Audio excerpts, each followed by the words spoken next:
এই ভিডিওটা আমার ছোট্ট ছোট্ট ভাই বোনদের জন্য, যারা একটু হলেও মোবাইল চালায়। আজকে তোমাদেরকে আমি একটা কথা বলবো, গল্পও বলতে পারো। সেই গল্পটা কিন্তু কোনো রূপকথার জগতের গল্প নয়, সেটা বাস্তবের গল্প। সেটা তোমাদের মতোই 8 বছরের কোনো ভাই বোন কিংবা 11 কিংবা 13 বছরের শিশুদের গল্প, যারা এই কম বয়সে নিজের জীবনটা হারিয়েছে, নিজের মা বাবাকে হারিয়েছে।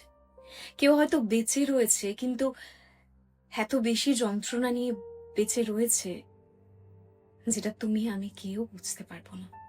সম্প্রতি আমাদের বারুইপুর এবং রাজস্থানে এবং জানি না কত কত জেলায়, কারণ সব ঘটনা তো চোখের সামনে আসে না, সব গল্প তো বইয়ে লেখা থাকে না। এমন কিছু ঘটনার শিকার কিছু শিশু হয়েছে যা হয়তো কোনো শিশুর জীবনে ঘটার কথা নয়। তাই তোমাদেরকে ভয় দেখাতে নয়, তোমাদের নিরাপদ রাখতে আজ এই কথাগুলো বলছি। মা বাবা বা বাড়ির বড়জনরা যদি তোমাদেরকে কোনো জায়গায় যেতে বারণ করেন, তবে রাগ করো না। তারা তোমার স্বাধীনতা কেড়ে নিতে চান না, তারা শুধু চান তোমরা নিরাপদ থাকো। এই যে ঘটনাগুলি ঘটছে তোমাদের সাথে, যেন এমন কোনো ঘটনা, ছোট্ট ঘটনাও যেন না ঘটে। তোমাদের গায়ে যেন এইটুকু আঁচড় না আসে।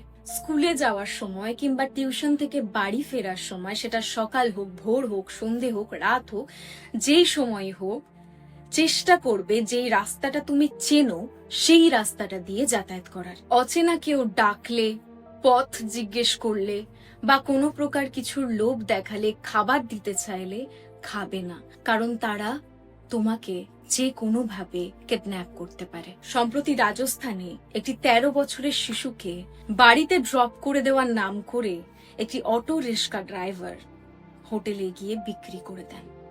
আর তারপর যেটা চলে সেটা অসহনীয় অপরাধ। 5 দিন ধরে তাকে আটকে রাখা হয়, তার সাথে অত্যাচার করা হয়।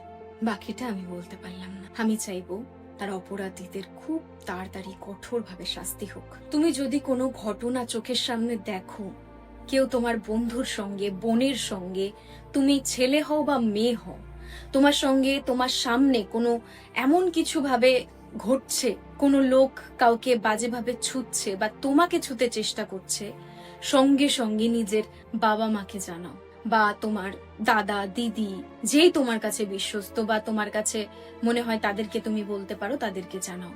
স্কুলের শিক্ষিকাকে জানাও, প্রাইভেট টিউশনের স্যারকে জানাও, সব থেকে নিরাপদ তোমার বাবা মাকে জানাও। আর একটা অনুরোধ,